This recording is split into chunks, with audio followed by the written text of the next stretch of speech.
Hi hello ನಮಸ್ತೆ, ನಾನು ರಾಜು. ಅಷ್ಟೇ ನೀವು ನೋಡ್ತಿದ್ದೀರಾ centre point Kannada YouTube channel. Dharmasthala ಅಕ್ಕಪಕ್ಕ ಆದಂಥ ಅಸಹಜ ಸಾವುಗಳ ಪ್ರಕರಣಕ್ಕೆ ಇದೀಗ ಮತ್ತೊಂದು ಮೆಗಾ ಟರ್ನ್ ಸಿಕ್ಕಿದೆ.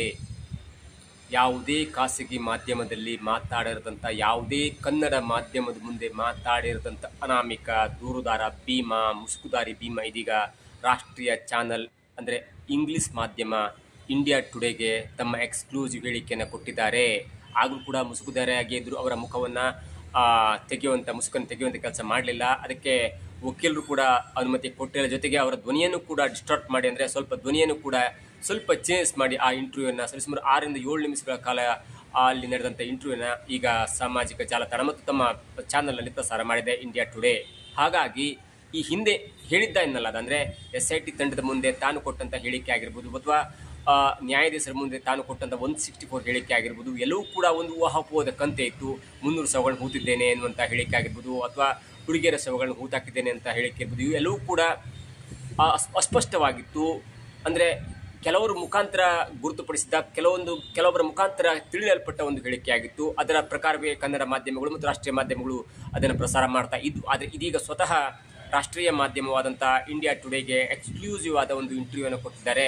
ಆ ಇಂಟರ್ವ್ಯೂಯಲ್ಲಿ ಅನಾಮಿಕ ದೂರುದಾರ ಅಥವಾ ಮುಸುಕುದಾರಿ ದೂರುದಾರ ಅಥವಾ ಅಲ್ಲಿ ಆದಂಥ ಅಸಹಜ ಸಾವುಗಳ ಹೆಣಗಳನ್ನು ಹೂತಾಕಿರುವಂಥ ವ್ಯಕ್ತಿ ಭೀಮಾ ಎನ್ನುವಂಥ ವ್ಯಕ್ತಿ ಇದೀಗ ತಮ್ಮ ಅನಿಸಿಕೆಗಳನ್ನ, ಅಂದರೆ ಆ ಪತ್ರಕರ್ತರು ಕೇಳಿದಂಥ ಎಲ್ಲ ಆ ಕ್ವಶನ್ಗೂ ಕೂಡ ಆನ್ಸರ್ ಮಾಡುವಂಥ ಒಂದು ಪ್ರಯತ್ನವನ್ನು ಮಾಡಿದ್ದಾರೆ. ಹಾಗಾದರೆ ಪತ್ರಕರ್ತರು ಕೇಳಿದಂಥ ಆ ಕ್ವಶನ್ಗಳೇನು ಮತ್ತು ಭೀಮಾ ಅದಕ್ಕೆ ಯಾವ ರೀತಿಯಲ್ಲಿ ಉತ್ತರ ಕೊಟ್ಟಿದ್ದಾನೆ, ಭೀಮಾ ಎಲ್ಲೆಲ್ಲಿ ಹೂತಾಕಿದ್ದಾನೆ, ಯಾವ ಸ್ಪಾಟ್ನಲ್ಲಿ 70 ಹೆಣಗಳು ಇದೆ ಎನ್ನುವಂಥ ಒಂದು ಅತ್ಯಂತ ದೊಡ್ಡ ಸ್ಫೋಟಕ ಹೇಳಿಕೆಯನ್ನು ಕೊಟ್ಟಿದ್ದಾನೆ. ಇವೆಲ್ಲವನ್ನು ನೋಡೋಣ. ಅದಕ್ಕಿಂತ ಮೊದಲು ಇಲ್ಲಿ ತನಕ ನಮ್ಮ ಚಾನಲ್ ಸಬ್ಸ್ಕ್ರೈಬ್ ಮಾಡಿಲ್ಲ ಅಂದರೆ ಈಗಲೇ ಸಬ್ಸ್ಕ್ರೈಬ್ ಮಾಡಿ, ಜೊತೆಗೆ ಕಾಮೆಂಟ್ಗಳ ಮುಖಾಂತರ ತಮ್ಮ ಅಭಿಪ್ರಾಯವನ್ನು ತಿಳಿಸಬಹುದು. ವೀಕ್ಷಕರೇ, ಧರ್ಮಸ್ಥಳದ ಅಕ್ಕಪಕ್ಕ ಆದಂಥ ಅಸಹಜ ಸಾವು ಪ್ರಕರಣ ಒಂದು ದೊಡ್ಡ ಆಕ್ರೋಶವಾಗಿ, ದೊಡ್ಡ ಹೋರಾಟವಾಗಿ, ದೊಡ್ಡ ಒಂದು ಪ್ರತಿಭಟನೆಯಾಗಿ ಕಾವೇರಿ ಇದೀಗ 1 ತಿಂಗಳಾಗ್ತಾ ಬಂತು. ಆದರೆ ಒಂದೇ ಒಂದು ಹೆಣ ಸಿಕ್ಕಿಲ್ಲ. ಕೆಲವೊಂದು ಮೂಳೆಗಳು ಸ್ಪಾಟ್ ನಂಬರ್ 6ರಲ್ಲಿ ಸಿಕ್ಕಿದ್ವು. ಆದರೆ ಇದೀಗ ಸೌಜನ್ಯ ಪ್ರಕರಣ ಹೇಗೆ ಒಂದು ಹಂತಕ್ಕೆ ಹಳ್ಳಿ ಹಿಡಿದಿಲ್ಲ, ಅದಕ್ಕಿಂತ ದೊಡ್ಡ ಹಳ್ಳಿ ಹಿಡಿಯುತ್ತೆ ಭೀಮನ ಕೇಸ್ ಅನ್ನುವಂಥ ಒಂದು ಗುಮಾನಿ ಎದ್ದೇಳುತ್ತದೆ. ಯಾಕಂದರೆ ಇಡೀ ರಾಜ್ಯದ 28-30 ಜಿಲ್ಲೆಗಳ ಭಕ್ತರಾಗಿರ್ಬೋದು, ಜನಸಾಮಾನ್ಯ ಆಗಿರ್ಬೋದು, ಎಲ್ಲರೂ ಕೂಡ ಇದೀಗ ಹೋರಾಟದ ಮೇಲೆ, ಅಂದರೆ ಭೀಮನ್ನು ಹೇಳಿದಂಥ ಆ ವಿಷಯದ ಬಗ್ಗೆ ಮತ್ತು ಭೀಮನ ಹಿಂದಿರುವ ವ್ಯಕ್ತಿಗಳ ಬಗ್ಗೆ ಮುಗಿಬಿದ್ದಿದ್ದಾರೆ. ಜೊತೆಗೆ ಎಲ್ಲರೂ ಕೂಡ ಇದಕ್ಕೊಂದು ಅಂತ್ಯ ಹಾಡಬೇಕು. ಯಾರೂ ಕೂಡ ಗುಮಾನಿಗೆ ಕಿವಿ ಕೊಡಬಾರ್ದು. ಯಾಕೆ ಸುಮ್ಮನೆ ಸರ್ಕಾರದ ವಿಷಯಗಳನ್ನು, ಸರ್ಕಾರದ ಡೆವಲಪ್ಮೆಂಟನ್ನು ಮರಿಮಾಚುವ ಸಲುವಾಗಿ ಯಾವುದೋ ಒಂದು ವಿಷಯ ತಂದುಕೊಂಡು ಅಲ್ಲಿ ಹೇಳಿದ ಕಡೆಯೆಲ್ಲ ಆ ಹೊಂಡ ತೋಡ್ತಿದ್ರೆ, ಬಾವಿ ತೋಡ್ತಿದ್ರೆ, ಒಂದು ಲೆಕ್ಕದಲ್ಲಿ ಗಣಿಗಾರಿಕೆ ಮಾಡ್ತಿದ್ರೆ ಧರ್ಮಸ್ಥಳದಲ್ಲಿ ಎನ್ನುವಂಥ ಮಾತು ಕೂಡ ಕೇಳಿ ಬರ್ತಾ ಇದ್ವು. ಅದರ ಮಧ್ಯೆ ಇದೀಗ ದೂರುದಾರ ಅನಾಮಿಕ ಭೀಮಾ ಎನ್ನುವಂಥ ಅಥವಾ ಮುಸುಕುದಾರಿ ಎನ್ನುವಂಥ ವ್ಯಕ್ತಿ ರಾಷ್ಟ್ರೀಯ ಮಾಧ್ಯಮಕ್ಕೆ ತನ್ನ ಸ್ಟೇಟ್ಮೆಂಟನ್ನು ಕೊಟ್ಟಿದ್ದಾನೆ. ಅಂದರೆ ಇಲ್ಲೇ ತನಕ ನಮಗೆ ಸಿಕ್ಕಂಥ ಮಾಹಿತಿಯಲ್ಲೂ ಕೂಡ ಊಹಾಪೋಹದ ಮಾಹಿತಿ ಇತ್ತು. ಅದರಲ್ಲಿ ಒಂದು 10 ಮಾಹಿತಿ, 1-2 ಪಕ್ಕ ಆಗಿರ್ಬೋದು. ಯಾಕಂದರೆ ಉನ್ನತ ಮಾಹಿತಿಯ ಪ್ರಕಾರ ಅಥವಾ ಯಾರ್ದಾದ್ರು ವಕೀಲ ಮುಖಾಂತರ ಯಾರಿಗೂ ಹೇಳಿದಂಥ ಮಾತನ್ನು ಎಲ್ಲ ಮಾಧ್ಯಮದರು ಹೇಳ್ತಾ ಇದ್ರು. ಆದರೆ ಇದೀಗ ತಾನು ಕೊಟ್ಟಂಥ 164 ಸ್ಟೇಟ್ಮೆಂಟ್ ಏನು ಮತ್ತು ಭೀಮಾ ಯಾವ್ಯಾವ ವಿಷಯಗಳನ್ನ ಈಗ TV ಸಂದರ್ಶನ ಹೇಳಿದ್ದಾನೆ ಮತ್ತು ಭೀಮಾ ಯಾಕಾಗ ಅಂತ ಕೆಲಸ ಮಾಡ್ತಿದ್ದ, ಭೀಮನಿಗೆ ಯಾರು ಕರೆ ಮಾಡ್ತಾ ಇದ್ರು, ಭೀಮಾ ಸೌಜನ್ಯ ಕೊಲೆಯಾದಾಗಲೂ ಕೂಡ ಭೀಮನಿಗೆ ಕರೆ ಬಂತ, ಇವೆಲ್ಲವೂ ಕೂಡ ಎಕ್ಸ್ಕ್ಲೂಸಿವ್ ಆಗಿ ಹೇಳಿದ್ದಾನೆ. ನೋಡಿ, ಅವನು ಹೇಳಿದಂಥ ಮೊದಲ ಪಾಯಿಂಟ್, ನಾನು ಧರ್ಮಸ್ಥಳದಲ್ಲಿ ಸಫಾಯಿ ಕಾರ್ಮಿಕ ಅಂದರೆ ಸ್ವಚ್ಛತಾ ಕಾರ್ಮಿಕನಾಗಿ ಕೆಲಸ ಮಾಡ್ತಿದ್ದೆ. ನನಗೆ ಮೇಲ್ವಿಚಾರಕರಿಂದ ಅಂದರೆ ಮ್ಯಾನೇಜರಿಂದ, ಅಂದರೆ ಟೆಂಪಲ್ ಮ್ಯಾನೇಜರಿಂದ ಕಾಲ್ ಬರ್ತಾ ಇತ್ತು. ಅವರಿಗೆ ಎಲ್ಲೂ ಹೆಣ ಸಿಕ್ಕಾಗ ಅಥವಾ ಸಾವಾದಾಗ ನನಗೆ ಹೇಳ್ತಿದ್ರು ಇಲ್ಲಿ ಹೂತಾಕ್ಬಾ ಅಂತ. ನಾನು ನೇತ್ರಾವತಿಯ ಸ್ಥಾನಘಟ್ಟದ ಅಕ್ಕಪಕ್ಕ ಹೂತಾಕಿದ್ದೇನೆ.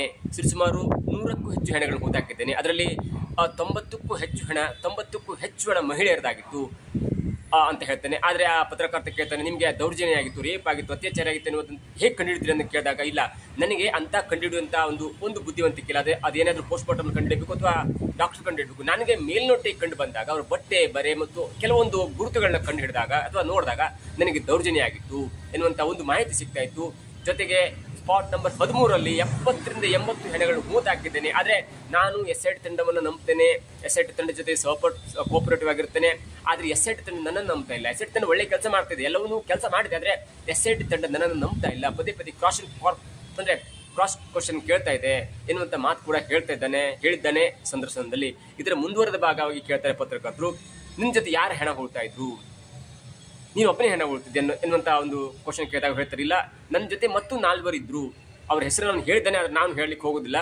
ಅವರ ಭಾವ ಒಬ್ಬಿದ್ರಂತೆ, ಮತ್ತೊಬ್ಬ ಒಂದಿಬ್ಬರು ಹೆಸರು ಹೇಳ್ತಾನೆ. ಅವನು ರಾಜು ಅಂತ ಹೇಳ್ತಾನೆ, ಮಾರ ಅಂತ ಹೇಳ್ತಾನೆ, ಕೆಲವೊಬ್ಬರ ಹೆಸರನ್ನು ಕೂಡ ಹೇಳ್ತಾನೆ. ಅವರೆಲ್ಲ ಸೇರಿ ಹೆಣಗಳನ್ನ ಹೂಳ್ತಾ ಇದ್ರು ಎನ್ನುವಂಥ ಮಾತನ್ನ ಟಿವಿಯ ಮುಂದೆ ಭೀಮ ಎನ್ನುವಂಥ ಮುಸುಕುದಾರಿ ಅನಾಮಿಕ ಅಥವಾ ಅಮಾಯಕ ಪಟ್ಟ ಕಟ್ಟು ಕಳಿಸಿದಂಥ ಈ ಪಂಗಡ ಇದೆಯಲ್ಲ ಅವರ ಮುಖಾಂತರ ಹೇಳುವಂಥ ವ್ಯಕ್ತಿ ಇದೀಗ ಟಿವಿ ಮುಂದೆ ಬಂದಿದ್ದಾನೆ. ಜೊತೆಗೆ ಅಲ್ಲಿ ವಕೀಲರು ಕೂಡ ಅವರಿಗೆ ಹೇಳ್ತಾ ಇದ್ರು, ಗೈಡ್ ಮಾಡ್ತಿದ್ರು, ಹೀಗೆ ಮಾತಾಡ್ಬೋದು ಹಾಗೆ ಮಾತಾಡ್ಬೋದು ಅನ್ನುವಂಥ ಒಂದು ಮಾತನ್ನು ಕೂಡ ಹೇಳ್ತಾ ಇದ್ರು. ಅದರ ಜೊತೆಗೆ ಸೌಜನ್ಯ ಕೊಲೆಯಾದಾಗ 2012ರಲ್ಲಿ ಸೌಜನ್ಯ ಕೊಲೆಯಾದವರು ಕೂಡ ನನಗೆ ಕರೆ ಬಂದಿತ್ತು, ಅಂದರೆ ಹೆಣ ಹುಳು ಕಾರ್ಯಕ್ರಮ ಇದೆ, ಹೆಣ ಹುಳು ಅಂತ ಒಂದು ಕೆಲಸ ಇದೆ ಅನ್ನುವಂಥ ಕರೆ ಬಂದಿತ್ತು, ಮೇಲ್ವಿಚಾರಕರಿಂದ ಮ್ಯಾನೇಜರಿಂದ ಕರೆ ಬಂದಿತ್ತು. ಆದರೆ ನಾನು ಊರಲ್ಲಿದ್ದೆ, ರಜೆಯಲ್ಲಿದ್ದ ಕಾರಣಕ್ಕೆ ನನಗೆಲ್ಲ ಹೋಗ್ಲಿಕ್ಕಾಗಲಿಲ್ಲ. ಆದರೆ ಆ ಘಟನೆಯಿಂದ ಕೂಡ ಮ್ಯಾನೇಜರ್ ಬೇಸರಗೊಂಡಿದ್ರು. ಅವರು ಬೇರೆ ಯಾವುದೋ ಅಲ್ಲಿ ಹಣ ಹೂತಾಕುವಂಥ ಒಂದು ಕೆಲಸಕ್ಕೆ ನನ್ನನ್ನು ನಿಯೋಜನೆ ಮಾಡುವಂಥ ಉದ್ದೇಶ ಇತ್ತು. ಸೌಜನ್ಯ ಹಣವನ್ನು ನಾನೇ ಹೂತಾಕಿ ಅದನ್ನು ಕೂಡ ಸಾಕ್ಷಿನಾಶ ಮಾಡಬೇಕಿತ್ತು. ಆದರೆ ನಾನು ಊರಲ್ಲಿದ್ದ ಕಾರಣಕ್ಕಾಗಿ ನನಗೆ ಆ ಹೆಣ ಹೂಳುವಂಥ ಕೆಲಸ ಸಿಕ್ಕಿಲ್ಲ. ಜೊತೆಗೆ ಅದಾದ ನಂತರ ನಾನು ನೋಡಿದೆ, ಅವಳು ಹೆಣ ಸಿಕ್ಕಿತ್ತು. ಅದಾದ ನಂತರ ಅದು ದೊಡ್ಡ ಪ್ರಕರಣವಾಗಿ ಮಾರ್ಪಡ್ತು. ಒಂದು ವೇಳೆ ನಾನಿದ್ರೆ ಸೌಜನ್ಯ ಪ್ರಕರಣ ಕೂಡ ಬೆಳಕಿಗೆ ಬರ್ತಾ ಇರಲಿಲ್ಲ, ಅದನ್ನು ಕೂಡ ಹೂತು ಹಾಕಿಬಿಡ್ತಿದ್ದೇನೆ, ಅಲ್ಲೂ ಕೂಡ ಸಾಕ್ಷಿನಾಶ ಆಗ್ತಿತ್ತು ಎನ್ನುವಂಥ ದೊಡ್ಡದಾದಂಥ ಸ್ಫೋಟಕ ಹೇಳಿಕೆಯನ್ನು ಕೂಡ ಕೊಟ್ಟಿದ್ದಾನೆ.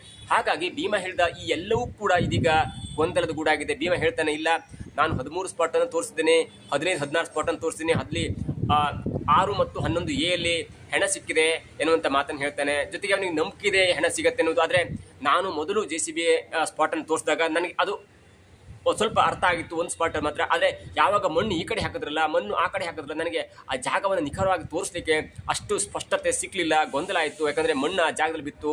ಜೊತೆಗೆ 20 ವರ್ಷಗಳ ಕಾಲ ಅಲ್ಲಿ ಮರ ಬೆಳೆದಿದೆ, ಗಿಡಗಂಟೆ ಬೆಳೆದಿದೆ ಮತ್ತು ರೋಡ್ ಆಗಿದೆ, ಜಾಗವೆಲ್ಲ ಸ್ವಲ್ಪ ಕನ್ಫ್ಯೂಷನ್ಸ್ ಆಗಿದೆ ಅನ್ನುವಂಥ ಹೇಳಿಕೆಯನ್ನು ಕೊಡ್ತಾನೆ. ಹಾಗಾಗಿ ಈ ಪ್ರಕರಣ ಎಲ್ಲಿಗೆ ಹೋಗಿ ನಿಲ್ಲತ್ತೆ ಅನ್ನೋದು ಕೂಡ ಕಾದು ನೋಡಬೇಕಾಗಿದೆ. ಯಾಕೆ ಭೀಮಾ ಎನ್ನುವಂಥ ವ್ಯಕ್ತಿ ಕನ್ನಡ ಮಾಧ್ಯಮಕ್ಕೆ ಯಾವುದಕ್ಕೂ ಇಂಟರ್ವ್ಯೂ ಕೊಡದೆ ನೇರವಾಗಿ ಆಂಗ್ಲ ಮಾಧ್ಯಮದ ಚಾನಲ್ಗೆ ಇಂಗ್ಲೀಷ್ ಯಾಕೆ ಕೊಟ್ಟರು, ಅದರ ಹಿನ್ನೆಲೆ ಏನು, ಅದಕ್ಕೆ ಪ್ರೇರಣೆ ಕೊಟ್ಟಂಥವ್ರು ಯಾರು, ಅಥವಾ ಅದರ ಹಿಂದಿನ ಕೈವಾಡ ಏನು, ಇವೆಲ್ಲವೂ ಕೂಡ ತನಿಖೆಯಿಂದ ತಿಳಿದು ಬರಬೇಕಾಗುತ್ತೆ. ಆದರೆ ಎಸೆಟ್ ತಂಡ ಮುಂದೆ ಅತ್ಯಂತ ದೊಡ್ಡ ಸವಾಲು ಇದ್ದದ್ದೇನೆಂದರೆ, ನಮಗೆ ಕೊಟ್ಟಂಥ ಕೆಲಸವನ್ನು ಭಂಡಾರು ತೋಡ್ತೇವೆ, ಸಮಾಧಿಯರು ಅಗಿತೇವೆ, ಬೇಕಂದ್ರೆ ದೊಡ್ಡ ಗಣಿಗಾರಿಕೆ ಥರನೂ ಅಗಿತೇವೆ. ಯಾಕಂದರೆ ಮುಂದೆ ದೊಡ್ಡ ತನಿಖೆ ಆದಾಗ, NIA ಬಂದಾಗ ಅಥವಾ CBI ಬಂದಾಗ ಮತ್ತೆ ನಮ್ಮ ತನಿಖಾಧಿಕಾರಿಗಳನ್ನ ತನಿಖೆಗೆ ಒಳಪಡಿಸಬಾರ್ದು, ನಮ್ಮ ಕೆಲಸವನ್ನು ನಾವು ನಿಯತ್ತಿನ ಮಾಡ್ತೇವೆ ಅನ್ನುವಂಥದ್ದಾಗಿ ಭೀಮಾ ಹೇಳಿ ಕಡೆ ಎಲ್ಲ ಅಗಿತಾ ಇದ್ದಾರೆ. ಮತ್ತೊಂದು ಕಡೆ ಸುಜಾತಾ ಭಟ್ ಅವರ ಹೇಳಿಕೆ ಇದೀಗ ದೊಡ್ಡ ಗೊಂದಲವನ್ನು ಸೃಷ್ಟಿ ಮಾಡ್ತಿದೆ. ಸುಜಾತಾ ಭಟ್ ಅವರು CBIಯಲ್ಲಿ ಕೆಲಸ ಮಾಡ್ತಿದ್ರು ಕಲ್ಕತ್ತಾದಲ್ಲಿ ಅನ್ನುವಂಥ ಮಾತು ಕೂಡ ಕೇಳಿ ಬರ್ತಾ ಇತ್ತು. ಅವರು ಕೂಡ ಹೇಳಿದ್ರು ಸ್ಟೇಟ್ಮೆಂಟಲ್ಲಿ. ಆದರೆ ಅವರು ಆಡುವಂಥ ಮಾತಾಗಿರ್ಬೋದು, ಅವರು ಬಳಸುವಂಥ ಸನಾತನ ಧರ್ಮ ಎನ್ನುವಂಥ ಒಂದು ಹೇಳಿಕೆ ಆಗಿರ್ಬೋದು, ಅವೆಲ್ಲವೂ ಕೂಡ ಗೊಂದಲಕ್ಕೆ ಈಡು ಮಾಡಿಕೊಡ್ತಿದೆ. ಜೊತೆಗೆ ಒಂದ್ಸಲ ಜನರು ತಿರುಗಿ ಬಿದ್ದರೆ ಏನು ಬೇಕಾದ್ರೂ ಆಗ್ಬೋದು. ಇಲ್ಲಿಯ ತನಕ ಎಸೆಟ್ ತಂಡವನ್ನು ರಚನೆ ಮಾಡಿದ ನಂತರ ಎಲ್ಲರೂ ಕೂಡ ಜನಸಾಮಾನ್ಯರು ಒಂದು ವೆಲ್ಕಮ್ ಮಾಡಿದರು. ಸ್ವತಃ ಧರ್ಮಸ್ಥಳದ ಕುಟುಂಬ ಕೂಡ ವೆಲ್ಕಮ್ ಮಾಡಿತ್ತು, ಒಂದು ಹೇಳಿಕೆಯನ್ನು ಕೂಡ ಕೊಟ್ಟಿತ್ತು. ವೆಲ್ಕಮ್ ಅಂತಂದರೆ ಎಸೆಟ್ ತಂಡ ರಚನೆಯಾಗಿದ್ದು ಒಳ್ಳೆಯದಾಗಲಿ, ಸತ್ಯ ಹೊರಬರಲಿ ಅನ್ನೋ ಸ್ಟೇಟ್ಮೆಂಟ್ ಕೊಟ್ಟಿದ್ರು. ಜೊತೆಗೆ ಜನರು ಕೂಡ ಪರ ಇರಲಿ ವಿರೋಧ ಇರಲಿ ಎಲ್ಲರೂ ಕೂಡ ಎಸೆಟ್ ತಂಡ ಜೊತೆಗೆ BJP JDS ಎಲ್ಲವೂ ಕೂಡ ಸಪೋರ್ಟಿವ್ ಆಗಿ ನಿಂತಿತ್ತು. ಆದರೆ ಈಗ ಆಗ್ತಾ ಇರುವಂಥ ಬೆಳವಣಿಗೆಯನ್ನು ನೋಡ್ತಿದ್ರೆ ಇದು ಎಲ್ಲೂ ಹೋಗಿ ನಿಲ್ಲುತ್ತೆ ಅನ್ನೋದು ಸ್ಪಷ್ಟವಾಗಿ ಇಲ್ಲದಿದ್ರು ಕೂಡ ಇನ್ನು ಮುಂದೆ ಧರ್ಮಸ್ಥಳದ ವಿರೋಧವಾಗಿ ಯಾರು ಮಾತನಾಡಬಾರ್ದು ಎನ್ನುವಂಥ ಒಂದು ಹಂತಕ್ಕೆ ಬಂದು ತಲುಪಿಸ್ಬಿಟ್ಟಿದೆ ಈ ಭೀಮನ ಕೇಸ್. ಒಂದು ವೇಳೆ ನೆಕ್ಸ್ಟ್ ಏನಾದರೂ ಆಯಿತು ಅಂದರೆ, ಯಾವುದಾದ್ರೂ ಒಂದು ಕ್ಷೇತ್ರವನ್ನು ದೂರಬೇಕಂದ್ರೆ ಅದಕ್ಕೂ ಇದಕ್ಕೂ ತಾಳೆ ಹಾಕ್ತಾರೆ. ಸುಖ ಸುಮ್ಮನೆ ನೀವು ಧರ್ಮದ ವಿರೋಧವಾಗಿ ಮಾತಾಡ್ತಾರೆ, ಧರ್ಮದ ವಿರೋಧವಾಗಿ ಮಾತಾಡೋದು ಮನ್ನಣೆ ಕೊಟ್ಕೊಂಡು ಧರ್ಮವನ್ನು ಹಾಳು ಮಾಡಬೇಕು, ಅದರ ಹಿಂದೂ ಧರ್ಮಕ್ಕೆ ಮಸಿ ಬಿಡಬೇಕು ಎನ್ನುವ ಸಲುವಾಗಿ ಇವರು ಸುಖ ಸುಮ್ಮನೆ ಬೇರೆ ಪಂಗಡದವರು ಬೇರೆಯವರು ಬಂದು ನಮ್ಮ ಧರ್ಮಕ್ಕೆ ದಾಳಿ ಮಾಡ್ತಾರೆ ಎನ್ನುವಂಥ ಗುಮಾನಿ ಎದ್ದಾಗ ಆಗ ಯಾವ ಸರ್ಕಾರ ಕೂಡ ಇಂಥ ವ್ಯಕ್ತಿಗಳಿಗೆ ಬೆಲೆ ಕೊಡಲ್ಲ, ಯಾವ ಸರ್ಕಾರ ಯಾವ ಸಂಘಟನೆ ಕೂಡ ಇಂಥ ವ್ಯಕ್ತಿಗಳಿಗೆ ಬೆಲೆ ಕೊಡಲ್ಲ ಎನ್ನುವಂಥ ಹಂತಕ್ಕೆ ಬಂದು ತಲುಪಿದೆ. ಜೊತೆಗೆ ಸೌಜನ್ಯ ಕೇಸ್ ಕೂಡ ಇನ್ನು ಮುಂದೆ ಎತ್ತಲ್ಲ ಎನ್ನುವಂಥದ್ದು, ಇನ್ನು ಮುಂದೆ ಅದರ ಧ್ವನಿ ಕೂಡ ಅಡಗುತ್ತೆ ಎನ್ನುವಂಥ ಮಾಹಿತಿ ಇದೀಗ ಸಿಗ್ತದೆ. ಯಾಕಂದರೆ ಇಲ್ಲಿ ಭೀಮಾ ಹೇಳಿದಂಥ ಒಂದು ಕೆಲಸ ಇಲ್ಲಿ ಗುಮಾನಿಗಳ ಮೇಲೆ ಗುಮಾನಿ ಆಗ್ತಾಯಿದೆ. ಯಾಕಂದರೆ ಸ್ವತಃ ಭೀಮನಿ ಹೂತಿದ್ನೋ ಅಥವಾ ಯಾರು ಹೂತಿದ್ದಾನೆ ಭೀಮ ನೋಡಿದ್ನೋ ಎಲ್ಲವೂ ಕೂಡ ತನಿಖೆಯಿಂದ ಸ್ಪಷ್ಟವಾಗಬೇಕಾಗುತ್ತೆ. ಸದ್ಯದಲ್ಲಿ ಎಸೆಟ್ ತಂಡ ಕೂಡ ಒಂದು ಪತ್ರಿಕಾ ಹೇಳಿಕೆಯನ್ನು ಅಥವಾ ಈ ರಿಪೋರ್ಟ್ಗಳನ್ನೆಲ್ಲ ಗೃಹ ಸಚಿವಾಲಯಕ್ಕೆ ತಲುಪಿದ ನಂತರ ಗೃಹ ಸಚಿವರು ಎಸೆಟ್ ಅಧಿಕಾರಿಗಳನ್ನ ಕೂರಿಸ್ಕೊಂಡು ಒಂದು ಕಂಪ್ಲೀಟ್ ಪ್ರೆಸ್ ಮೀಟ್ ಮಾಡುವಂಥ ಒಂದು ಕೆಲಸ ಕೂಡ ಆಗುತ್ತೆ. ಏನೇ ಆಗಲಿ ಒಂದೇ ಹೆಣ ಸಿಕ್ಕರೆ ಸಾಕು, ತಾವು ಎಸೆಟ್ ತಂಡವನ್ನು ಸ್ಟಾಪ್ ಮಾಡುವ ಅಥವಾ ಅಗಿಯುವ ಕಾರ್ಯಕ್ರಮ ಸ್ಟಾಪ್ ಮಾಡುವ ಎನ್ನುವಂಥ ಚಿಂತನೆ ಸರ್ಕಾರದ ಮಟ್ಟದಲ್ಲಿ ನಡೀತಾ ಇದ್ರೂ ಕೂಡ ಇದು ಒಂದು ಹಂತದಲ್ಲಿ ಸರ್ಕಾರಕ್ಕೆ ಮುಜುಗರ ತಂದೊಡ್ಡಿದೆ ಅಂತ ಹೇಳ್ಬೋದು. ಯಾಕಂದರೆ ಯಾರ್ಯಾರು ಏನೇನು ಕಂಪ್ಲೇಂಟ್ ಕೊಟ್ಟರು ಅನ್ನೋ ಕಾರಣಕ್ಕಾಗಿ ಇಡೀ ಧರ್ಮಸ್ಥಳವನ್ನು ಅಗಿಯುವಂಥ ಕಾರ್ಯಕ್ರಮಕ್ಕೆ ಹೋಗೋದಾಗಲಿ, ಅಲ್ಲಿ ಕಲ್ಲೇರಿ ಬೆಟ್ಟ ಆಗಿದ್ರು, ಇಲ್ಲಿ ಬಾಹುಬಲಿ ಬೆಟ್ಟ ಆಗಿದ್ರು, ಅಲ್ಲಿ ರತ್ನಗಿರಿ ಬೆಟ್ಟ ಆಗಿದ್ರು, ಮತ್ತೊಂದು ಕಡೆ ಹೇಳ್ತಾರೆ ಅಲ್ಲಿ ಧರ್ಮಸ್ಥಳದ ಅಂಗಳದಲ್ಲಿ ಒಂದು ಹೂತಾಕಿದ್ದೇನೆ ಅನ್ನುವಂಥ ಕೆಲಸ ಕೂಡ ಹೇಳ್ಬೋದು ಎನ್ನುವಂಥ ಮಾತಿತ್ತು. ಇಲ್ಲಿ ಗಮನಿಸಬೇಕಾದಂಥ ಒಂದು ಸತ್ಯ ಅಂದರೆ, ಓಕೆ ಅಲ್ಲಿ ಹೆಣ ಸಿಕ್ಕಿದ್ರೆ ಭೀಮನ ಒಂದು ಹೇಳಿಕೆಗೆ ಸ್ಪಷ್ಟತೆ ಸಿಗ್ತಾ ಇತ್ತು. ಆದರೆ ಅಪರಾಧಿಗಳನ್ನು ಗುರುತಿಡುವುದಾಗಲಿ ಅಥವಾ ಆ ಕೊಲೆ ಯಾಕೆ ಆಗಲ್ಪಡ್ತು ಅಥವಾ ಯಾವ ಕೊಲೆಗೆ ಕಾರಣ ಏನು ಅವು ಕೂಡ ಯಾವುದೇ ತನಿಖೆಯನ್ನು ಹೊರಬರಲಿಕ್ಕೆ ಸಾಧ್ಯ ಇಲ್ಲ ಎನ್ನುವುದು ಈಗಾಗಲೇ IPSL ಅಧಿಕಾರಿಗಳು ಸ್ಟಾರ್ಟಿಂಗ್ ನಂಬರ್ 1 ಡೇಯಿಂದ ಹೇಳ್ತಾ ಇದ್ರು.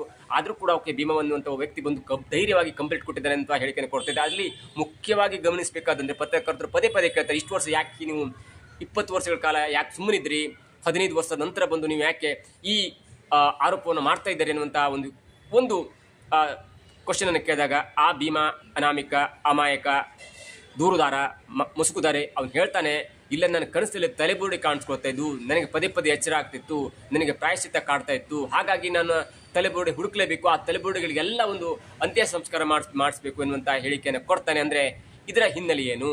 ಬರುವಾಗ ಒಂದು ತಲೆಬುರುಡೆ ಕೂಡ ತಂದಿದ್ದ, ಆ ತಲೆಬುರುಡೆಗಳ ಮೂಳೆಗಳು ಎಲ್ಲಿವೆ ಅನ್ನೋದು ಕೂಡ ಇದೀಗ ಪತ್ತೆ ಹಚ್ಚಬೇಕಾಗಿದೆ. ನನಗನ್ಸುತ್ತೆ ಆ ತಲೆಬುರುಡೆ ಸ್ಪಾಟ್ ನಂಬರ್ 6 ಸಿಕ್ತಲ್ಲ, ಅದರ ಮೂಳೆಗಳು ಈ ತಲೆಬುರುಡೆ ಮೂಳೆ ಆಗಿರ್ಬೋದು ಎನ್ನುವಂಥ ಒಂದು ಅನಿಸಿಕೆ ಈಗ ಎಲ್ಲರೂ ಕೂಡ ಆಗ್ತದೆ. ಯಾಕಂದರೆ ಎಲ್ಲವೂ ಕೂಡ ಬುರುಡೆ ಸಿಕ್ಕ ಮಾಹಿತಿ ಇಲ್ಲ, ಅಲ್ಲಿ ಮೂಳೆಗಳು ಸಿಕ್ಕ ಮಾಹಿತಿ ಇದೆ. ಹಾಗಾಗಿ ಭೀಮಾ ತಂದಂಥ ಬುರುಡೆಯ ಮಿಕ್ಕ ಮೂಳೆಗಳು ಆ ಸ್ಪಾಟ್ ನಂಬರ್ 6ರಲ್ಲಿ ಸಿಕ್ತಾ ಎನ್ನುವಂಥ ಕುತೂಹಲ ಗುಮಾನಿ ಎಲ್ಲವೂ ಕಾಡ್ತಾ ಇದೆ.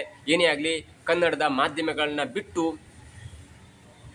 ಭೀಮನಿಗೆ ಸಪೋರ್ಟ್ ಮಾಡುವಂಥ ಅನೇಕ ಮಾಧ್ಯಮಗಳು ಇದ್ರೂ ಕೂಡ ಭೀಮಾ ಎಲ್ಲ ಕನ್ನಡ ಮಾಧ್ಯಮದವರನ್ನ ಬಿಟ್ಟು ಯಾಕೆ ಇಂಗ್ಲೀಷ್ ಮಾಧ್ಯಮಕ್ಕೆ ಇಂಟರ್ವ್ಯೂ ಕೊಟ್ಟ, ಅದರ ಹಿನ್ನೆಲೆ ಏನು ಅಥವಾ ಅದನ್ನು ಯಾರು ಸ್ಕ್ರಿಪ್ಟ್ ಮಾಡ್ತಾ ಇದ್ದಾರೆ ಎಲ್ಲವೂ ಕೂಡ ಇದೀಗ ತನಿಖೆಯಿಂದ ತಿಳಿದು ಬರಬೇಕಾಗುತ್ತೆ. ಒಂದೊಂದು ಸತ್ಯ ಭೀಮಾ ಮಾಡಿದ ಭೀಮಾ ಮಾಡಿದಂಥ ಆರೋಪದಲ್ಲಿ ಸತ್ಯವಿದ್ರೆ ಅದು ತನಿಖೆ ಆಗಬೇಕು ಮತ್ತು ಆ ಅಪರಾಧಿಗಳಿಗೆ ಶಿಕ್ಷೆ ಆಗಬೇಕು ಮತ್ತು ನ್ಯಾಯ ಕೊಡಿಸಬೇಕು ಎನ್ನುವುದು ಕೂಡ ಎಲ್ಲರ ಮನವಿ, ಎಲ್ಲರ ಆಶೆಯಾಗಿದೆ. ಆದರೆ ಒಂದು ವೇಳೆ ನೀವು ಧರ್ಮದ ವಿರೋಧವಾಗಿ ಒಂದು ವೇಳೆ ನೀವು ಏನಾದರೂ ಒಂದು ಕೆಟ್ಟ ಒಂದು ಗುರಿಯನ್ನು ಇಟ್ಕೊಂಡು ಭೀಮನನ್ನು ಬಿಟ್ಟರೆ ಅದು ಕೆಟ್ಟ ಗುರಿ ಇಟ್ಟು ಬಿಟ್ಟಂಥ ಭೀಮನ ಹಿಂಬಾಲಕರಿಗೂ ಕೂಡ ಅತ್ಯಂತ ದೊಡ್ಡ ಶಿಕ್ಷೆ ಆಗುತ್ತೆ ಎನ್ನುವುದು ಇದೀಗ ಸ್ಪಷ್ಟತೆ ಸಿಗ್ತಾ ಇದೆ.